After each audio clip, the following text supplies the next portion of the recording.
Hi friends, అందరికీ good evening అండి. మునగాకు వలన కలిగే ప్రయోజనాలు, ఈ మునగాకుతో ఏం కర్రీస్ చేసుకోవచ్చు అనేది ఈ వీడియోలో అయితే చూద్దామండి.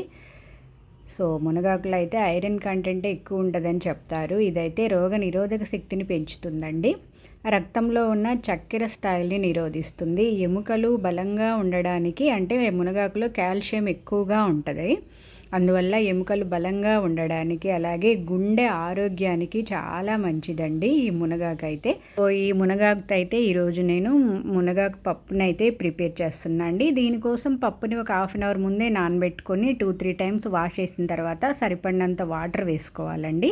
మునగాకును కూడా కట్ చేసుకొని 2-3 టైమ్స్ వాష్ చేసుకున్న తర్వాత కందిపప్పులో మునగాకును కూడా వేసేసి 3 మీడియం సైజు టమోటాలు, ఒక ఆనియన్, 2 పచ్చిమిర్చిని ముక్కలుగా కట్ చేసి వేసుకొని కొంచెం పసుపు, కారం, చింతపండు వేసేసి సరిపడినంత వాటర్ వేసుకున్నాం కదండి. విజిల్ పెట్టేసి 4 విజిల్స్ వచ్చేంత వరకు పప్పునైతే ఉడకనివ్వాలండి. సో పప్పు ఉడికిన తర్వాత పప్పు గుత్తితో అయితే మెత్తగా మెదుపుకొని తాలింపు వేసేసుకోవడమే.